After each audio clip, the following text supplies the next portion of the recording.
అదే RTV app వార్తల్ని క్షణాల్లో చదివే అవకాశం ఉంటుంది. ఒక న్యూస్ పేపర్, ఒక టెలివిజన్ ఛానల్ మీ చేతుల్లో ఎప్పుడూ ఉంటాయి.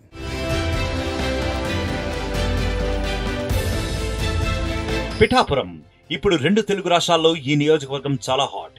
ఎక్కడ చూసినా ఈ నియోజకవర్గం గురించే చర్చ. ఎందుకంటే జనసేనాని పవన్ కళ్యాణ్ ఇక్కడి నుంచే ఎమ్మెల్యేగా పోటీ చేయడమే.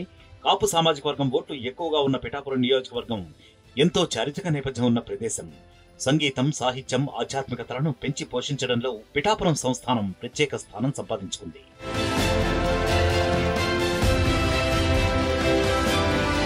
కాకినాడకు 26 కిలోమీటర్ల దూరంలో ఉంటుంది పిఠాపురం నియోజకవర్గం. ప్రజలు ప్రతి ఎన్నికల్లో విభిన్నమైన తీర్పును ఇస్తూ ఉంటారు. అయితే ఈసారి ఏ పార్టీకి జై కొడతారనేది ఆసక్తికరంగా మారింది. పిఠాపురం మున్సిపాలిటీ, గొల్లప్రోలు, కొత్తపల్లి మండలాలు కలిసి ఏర్పడ్డ ఈ నియోజకవర్గంలో కాపు సామాజిక వర్గం ఓట్లు అత్యధికం. అందుకే ఈసారి జనసేనాని పవన్ కళ్యాణ్ ఈ సీటును ఎంచుకున్నారు. దీంతో పిఠాపురం అసెంబ్లీ నియోజకవర్గం 2 రాష్ట్రాల్లో చర్చనీయాంశంగా మారింది. ఇక వైసీపీ ప్రస్తుతం కాకినాడ ఎంపీగా ఉన్న బంగా గీతను పిఠాపురం బరిలో ఉంచనుంది.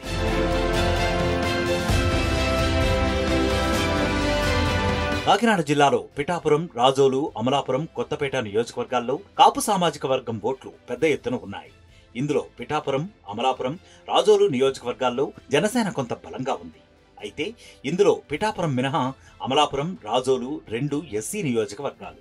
2019 ఎన్నికల్లో పోటీ చేసిన 2 నియోజకవర్గాల్లో ఓడిపోవడంతో ఈసారి ఆ ఫలితం పునరావృతం కాకుండా సర్వే చేసి మరీ పిఠాపురాన్ని ఎంచుకున్నారు జనసేన.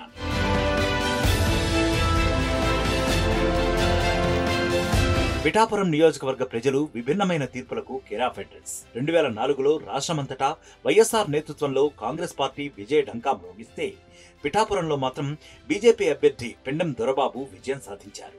2009లో ప్రజారాజ్యం పార్టీ తరపున పోటీ చేసిన బంగా గీత గెలిచారు. 2014లో ప్రధాన పార్టీల అభ్యర్థులను కాదని ఇండిపెండెంట్ గా పోటీ చేసిన ఎస్వీఎస్ఎన్ వర్మను గెలిపించారు నియోజకవర్గ ప్రజలు. ఇక 2019లో వైసీపీ తరపున పోటీ చేసిన పెండెం దొరబాబు విజయం సాధించారు.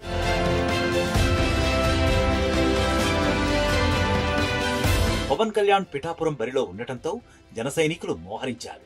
ఈసారి ఎలాగైనా పవన్ కళ్యాణ్ ను అసెంబ్లీకి పంపించాలన్న పట్టుదలతో ఉన్నారు. మరోవైపు వైసీపీ అభ్యర్థిగా బరిలో ఉన్న బంగా గీతకు ఈ నియోజకవర్గంపై మంచి పట్టు ఉంది. గతంలో ఎమ్మెల్యేగా పనిచేయటం ఆమెకు కలిసి రానుంది. ఈ సమీకరణాలతోనే సిట్టింగ్ ఎమ్మెల్యే పెండెం దొరబాబును కాదని బంగా గీతను పిఠాపురం బరిలో ఉంచింది వైసీపీ. ఇక టీడీపీ ఎస్వీఎస్ఎన్ వర్మను కాదని పొత్తులో భాగంగా పిఠాపురం సీటును జనసేనకు కేటాయించింది. ఎస్వీఎస్ఎన్ సహాయ సహకారాలపైనే జనసేనాని భవితవ్యం ఆధారపడింది.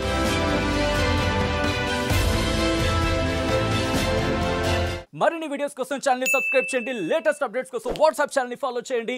అండ్ లింక్ డిస్క్రిప్షన్ లో ఉంది.